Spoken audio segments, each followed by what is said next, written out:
Merci beaucoup d'être là. C'est un réel réconfort que vous soyez au rendez-vous et d'avoir répondu à ce que nous tentons de faire. J'ai dans la salle beaucoup d'amis, de visages connus et des gens inconnus, donc c'est encore plus passionnant et intéressant. Je voudrais, ce qu'on va faire, c'est peut-être à la fois expliquer un peu notre posture, notre position, et en même temps présenter un peu la perspective de ce que nous allons faire. Alors, ce projet d'ouvrir une université populaire du judaïsme, une université populaire en rapport avec le judaïsme, est né en fait d'un désir, le désir de conjuguer l'étude du judaïsme et les questions qui se posent à l'existence des juifs, alors qu'en règle générale, ces deux démarches sont la plupart du temps séparées et ne se rencontrent pas. Dans notre perspective, effectivement, c'est à nous aujourd'hui que les textes vers lesquels nous nous tournons parlent. Et ils ne nous parlent pas seulement dans notre fort intérieur. Ce que j'entends par judaïsme, ce ne sont pas seulement des textes à interpréter qui joueraient un peu le rôle de supplément d'âme, c'est aussi une aventure commune, en lien avec un passé immémorial dont nous avons gardé la trace, mais aussi une espérance qu'aucune illusion n'a éteinte depuis 30 siècles. Cette continuité est un mystère, et un mystère qui porte sens. Mais la véritable question, c'est que signifie-t-elle aujourd'hui ? Aujourd'hui, nous nous trouvons en effet à un carrefour de l'histoire. Différentes voies s'ouvrent à nous, et certaines ne sont même pas tracées, mais purement esquissées.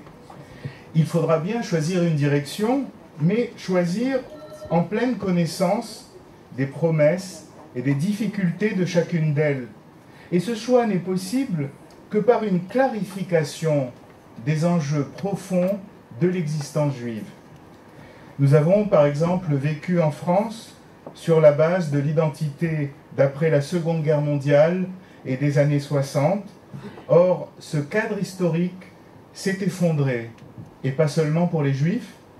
Les convictions les plus solides que nous en avions retirées sont aujourd'hui ébranlées. Les fondements de la résurgence juive après la Shoah et la disparition des communautés juives du monde arabe sont aujourd'hui contestés dans l'opinion internationale et spécialement en Europe. Et puis surtout, et c'est le plus important à mes yeux, notre époque est marquée par deux grandes révolutions plus positives, mais encore plus exigeantes, qui touchent cette fois-ci spécifiquement le judaïsme. La constitution d'un État juif est bien le plus grand événement positif de l'histoire juive des 25 derniers siècles. Mais il va de pair avec une mutation encore plus profonde que je définirai métaphoriquement comme l'immersion des temps talmudiques dans les temps bibliques. J'entends par là que l'ordre du judaïsme rabbinique, propre à un si long exil, est aujourd'hui bouleversé par le retour de la souveraineté et la reconstitution d'un destin collectif sous la forme de la nation israélienne. Ce sont des défis radicalement nouveaux qui changent notre rapport à nous-mêmes, aux autres et au monde, et nous ne savons pas toujours comment les gérer. C'est le gage en tout cas d'un véritable chantier de construction d'un âge nouveau pour une œuvre que le XXIe siècle verra se réaliser, j'en suis personnellement persuadé. La question vitale qui se pose et qu'il faut poser est la question du sens. Une question exigeante qui enjoint d'élever à la hauteur du présent tout ce qui est enfoui dans la routine, le dogme, le sens commun. On peut regretter souvent, en effet, l'extraordinaire décalage qu'il y a entre ce que l'on peut pressentir de l'extrême actualité du message d'Israël, le Netzach Israël, l'éternité d'Israël, et l'état du judaïsme sociologique. Il nous faut naviguer entre ces deux rives, entre cet horizon et la petitesse du temps présent. Ce qui me préoccupe dans mes travaux actuels, et que j'esquisserai dans mon séminaire, c'est d'arriver à penser, et à penser en situation, pas simplement abstraitement, le sujet juif collectif autant qu'individuel, le sujet confronté aux défis existentiels qui lui sont lancés dans toutes sortes d'arènes, des défis symboliques, métaphysiques, autant qu'historiques et politiques. Au jour d'aujourd'hui, personne ne relève le défi métaphysique, ni même philosophique. À la rigueur, nous essayons de nous tenir à niveau du défi politique et historique, mais il y a bien d'autres dimensions qui sont impliquées justement dans la situation contemporaine. Et notamment la condition de peuple des Juifs, qui est aujourd'hui l'objet d'un déni. Quand elle est reconnue, elle est vilipendée. Mais elle s'avère aussi difficile à concevoir et à assumer dans l'existence courante des Juifs eux-mêmes, qui n'en ont pas toujours une idée claire. Peut-être que le rapport de l'Israël contemporain à l'Israël éternel reste problématique sur le plan de la culture comme de la société, dans la résurgence d'une société juive dans l'État d'Israël. Et l'on ne sait plus très bien sur quel socle tout cela repose. Quant au postmodernisme, il fait aussi plus généralement ses ravages dans la façon de concevoir le judaïsme en le déconstruisant, en fait en le détruisant. J'ai parlé de l'Israël éternel. J'entends par là le fil de la continuité, l'axe structurant qui court dans toutes les manifestations de l'être juif, son principe de cohérence. On pourrait le définir comme le sujet métaphysique, la communauté du témoignage sinaïtique qui perdure à travers toutes les tribulations et les formes de l'être juif qui souvent s'en éloignent. En hébreu, en effet, le terme de communauté et de témoignage est du même radical, est formé sur le même radical. Je viens d'employer le mot être, l'être juif. Et c'est déjà une question, car le verbe être, sur le radical duquel le nom divin, le tétragramme imprononçable, est forgé, ne se conjugue pas au présent dans la grammaire hébraïque. Le présent y est un temps factice, de sorte que le sujet hébraïque s'annonce au futur, je serai qui je serai, c'est-à-dire dans un temps présent qui reste encore en deçà de la promesse de plus grande présence qu'il porte. Donc quand on parle de sujet, on parle de cette temporalité, et c'est très différent du sujet dans la métaphysique occidentale. Qu'en est-il de ce sujet métaphysique, de ce que j'appelle moi l'Israël éternel? Qu'en est-il de son destin comme de son avenir dans l'existence juive contemporaine? C'est la véritable question. Si effectivement nous sommes le peuple d'Israël, en quoi cette continuité nous rattache-t-elle aux temps les plus immémoriaux dans lesquels nous trouvons, en somme, la source de notre existence et de notre identité? Ce sont donc, me semble-t-il, les questions vitales qui se posent, et elles se posent du fait de la création d'un État d'Israël qui précipite la confrontation avec le principe de réalité pour les Juifs du monde entier. Telles sont ces questions vitales qui se posent sur le plan de la pensée et de l'intelligence, avant de se poser aussi sur le plan de la pratique. Alors, que peut le judaïsme? C'est la question que nous voulions poser lors de cette soirée. Que peut le judaïsme? Nous croyons qu'il peut beaucoup, mais au prix d'un effort créatif et de beaucoup d'audace, ce qui, hélas, est interdit dans beaucoup de milieux du monde juif. N'est-il pas ce judaïsme né bibliquement, dans son propre récit, dans une humanité dont la crise ressemble beaucoup à celle du monde contemporain? La période dans laquelle nous entrons, tant sur le plan international que moral et culturel, présente en effet bien des traits caractéristiques de la société babélienne, à savoir une confusion générale des peuples, des genres, des mœurs, des cultures, un univers qui parle d'une seule bouche, une massification qui se prend pour une fraternité, une confusion des choses qui devient force de loi, une volonté de puissance sans limite. Dans ce monde-là, le monde de Babel, l'injonction qu'entend solitairement Abraham, va-t'en, résonne avec puissance. Et elle fait à elle seule obstacle au courant dominant. C'est bien sûr en elle qu'il faut puiser notre énergie et d'elle qu'il faut tirer un viatique.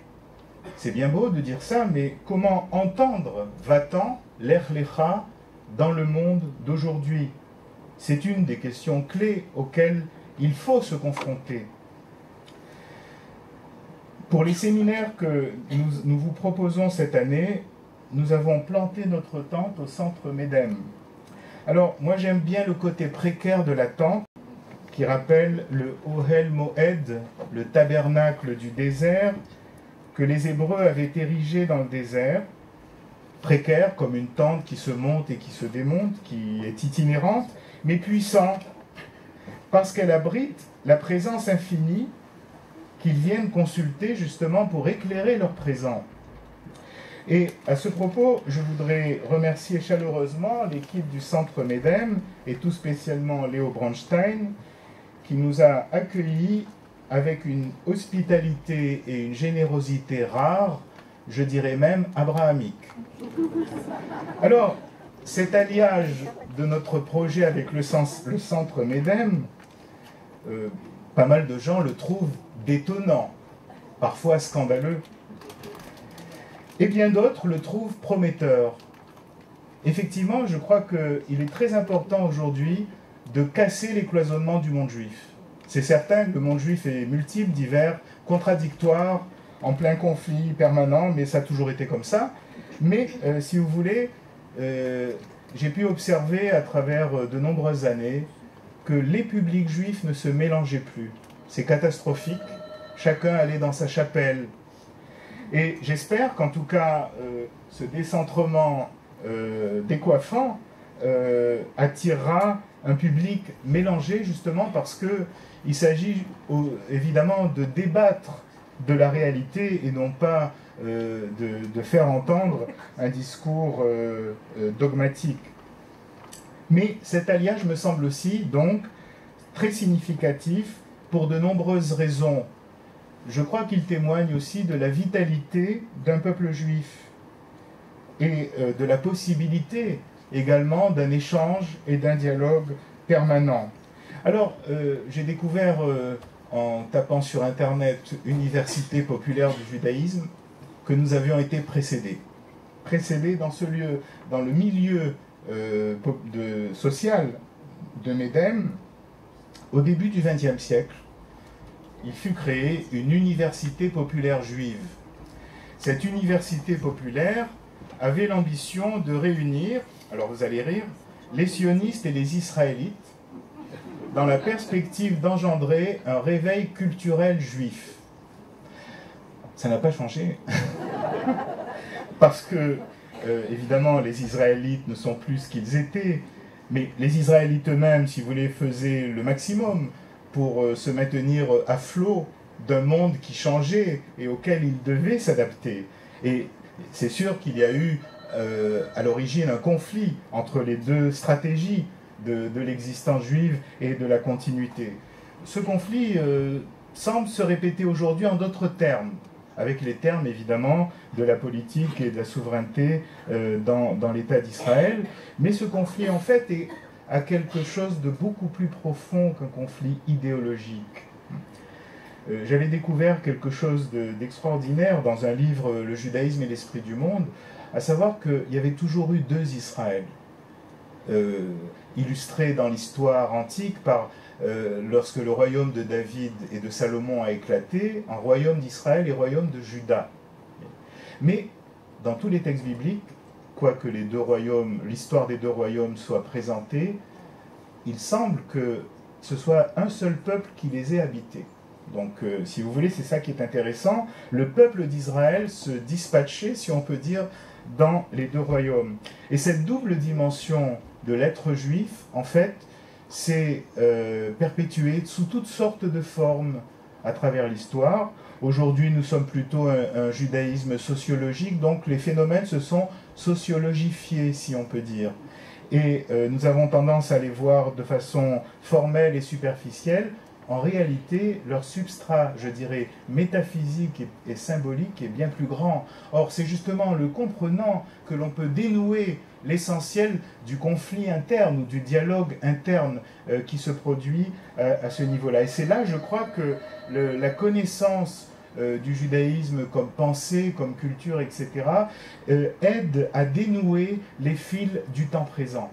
Et c'est cet effort qui n'est fait nulle part, sans doute parce qu'il est difficile, tant du côté des géostratèges, des sociologues, des spécialistes des relations internationales qui ne connaissent rien au judaïsme, tant du côté des savants du judaïsme qui ne connaissent rien à la réalité sociale, politique, psychologique, etc. Donc en fait, l'ambition, en tout cas mon ambition dans le séminaire que je vous proposerai, c'est justement d'alterner ces deux dimensions en éclairant l'une par rapport à l'autre, et justement en montrant qu'il y a une même logique qui est à l'œuvre, évidemment dialectique et pas monolithique. Par définition, une université populaire est ouverte à tous les publics.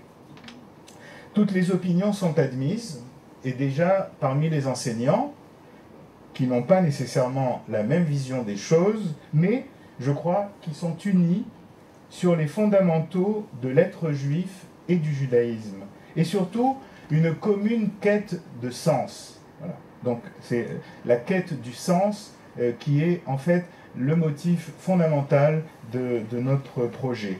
Alors ce projet, c'est un projet intellectuel et moral, sans aucune ambition ni aucun calcul politique, institutionnel ou ce que vous voulez, ce qui explique que nos moyens soient très limités et que nous n'avons pas d'infrastructure. Mais le propre de la tente, c'est justement cette précarité. Et donc, nous faisons un pari sur notre édification à venir. Peut-être pas construire le temple de Jérusalem à la place du tabernacle, parce que c'est dangereux et problématique. Mais nous comptons sur les bonnes volontés pour nous aider. On verra comment les choses se déploient. Nous avons reçu beaucoup de propositions de gens qui prêts à donner des cours. Malheureusement, nous ne pouvons pas les accueillir. Il n'y a pas de place. Mais j'espère que ça viendra et qu'en fait on ouvre un chemin qui rende possible cette dimension-là. En tout cas, ce que nous espérons faire avec vous, et j'espère que dans nos séminaires, et nous sommes tous d'accord là-dessus, c'est pas un cours ex cathedra, mais au contraire sous forme de séminaire, c'est-à-dire d'un questionnement, d'intervention, etc., basé sur des textes ou sur des choses précises. J'avais eu l'occasion, j'ai quelques amis qui sont là, qui ont suivi un séminaire il y a 15 ans, ou je ne sais plus combien de temps, de quelques années, sur le cheminement abrahamique. Ce fut une expérience extraordinaire et inoubliable, dans la mesure où les participants qui ne savaient pas forcément l'hébreu, qui ignoraient le judaïsme, etc., découvraient des interprétations sidérantes, à tel point que j'ai fini par enregistrer le séminaire, parce que ça se perdait, il y avait tant de trouvailles géniales sur tel et tel verset, tel et tel passage, que ça s'oubliait très vite.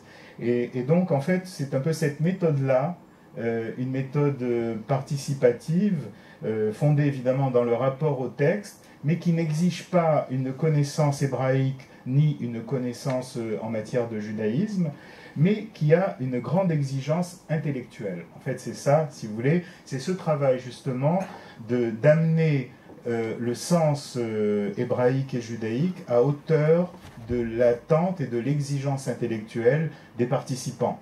Il y a une parabole talmudique qui nous dit que on compare la lecture ou le commentaire du texte biblique à l'hospitalité qu'on donne à un homme, un passant, qui a des troupeaux. Alors, l'hôte va donner du foin aux troupeaux et un repas délicat au berger. Si vous voulez, c'est la même chose avec le texte biblique. Quand on exige beaucoup de lui, il vous le donne. Quand on exige très peu, il vous le donne. C'est-à-dire qu'en fait, la lecture qu'on fait des textes situe chacun à hauteur de son exigence spirituelle. Voyez ? Donc en fait, ça peut se lire comme un livre infantile, et il y a des gens qui choisissent de le faire comme ça, tant mieux, c'est ce qu'ils méritent, et ils sont contents, pour mieux le casser ensuite, mais il y a des lectures très exigeantes, et lecture exigeante sort la substantifique moelle, justement, d'un texte qui est tellement lapidaire et tellement concentré, qu'effectivement, le non-dit l'emporte sur le dit à ce niveau-là. Et c'est un peu de cette façon-là qu'on essaiera de présenter les choses, c'est un peu notre méthode.